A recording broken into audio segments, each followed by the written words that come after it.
মৌকড়া ইউনিয়নের ৯ নং ওয়ার্ড বিএনপির ইফতার ও দোয়া মাহফিল।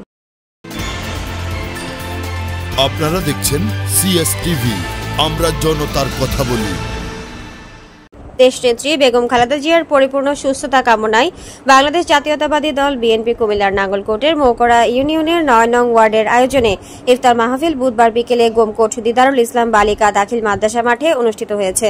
কুমিল্লা দক্ষিণ জেলা বিএনপি যুগ্ম আহ্বায়ক আলহাজ নজির আহমেদ ভূঁইয়ার নির্দেশনায় এই ইফতার মাহফিল অনুষ্ঠিত হয়। মৌকড়া ইউনিয়ন ৯ নং ওয়ার্ড বিএনপি সভাপতি আলমগীর হোসেনের সভাপতিত্বে ইফতার মাহফিলের প্রধান অতিথির বক্তব্য রাখেন উপজেলা বিএনপি নেতা ও মৌকড়া ইউনিয়ন বিএনপি সিনিয়র সহ সভাপতি শাহ আলম ভূঁইয়া। উপজেলা জাসাস নেতা জসিম উদ্দিনের সঞ্চালনায় ইফতার মাহফিলে বিশেষ অতিথির বক্তব্য রাখেন মৌকড়া ইউনিয়ন বিএনপি সভাপতি মোজামেল হক, সাংগঠনিক সম্পাদক হাকিম নুরুন নবী, ৩ নং ওয়ার্ড সভাপতি আবুল হাশেম বাবুল সর্দার, উপজেলা শ্রমিক দল সভাপতি সাইদ ইকবাল, ইউনিয়ন বিএনপি নেতা মাওলানা খলিলুর রহমান। এছাড়াও এ সময় ইউনিয়ন ও ওয়ার্ড বিএনপি এবং অঙ্গ ও সহযোগী সংগঠনের নেতৃবৃন্দ উপস্থিত ছিলেন।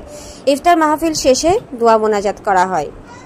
ইফতার মাহফিল ও দোয়া মাহফিলে তারেক রহমানের ৩১ দফার আলোচনায় এখন বলা যাবে। আমি সংক্ষিপ্তভাবে একটা আলোচনা করতেছি। নাঙ্গলকোট উপজেলা বিএনপির সম্মানিত আহ্বায়ক জনাব আলহাজ নজির আহমদ ভূঁইয়ার পক্ষ থেকে ৯ নম্বর ওয়ার্ড কর্তৃক আয়োজিত ইফতার মাহফিলে যে আলোচনাটুকু হয়েছে ইতিমধ্যে আমাদের সম্মানিত নেতৃবৃন্দ করেছেন।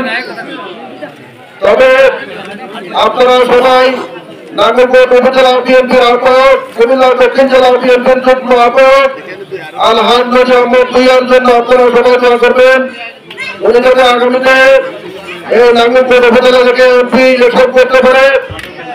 তারপরে বাংলাদেশ জাতীয়তাবাদী দল সম্মানিত দেশনেত্রী সভানেত্রী বেগম খালেদা জিয়ার জন্য আপনারা দোয়া করবেন, তারেক রহমানের জন্য দোয়া করবেন। আপনারা দেখছেন সিএসটিভি, আমরা জনতার কথা বলি।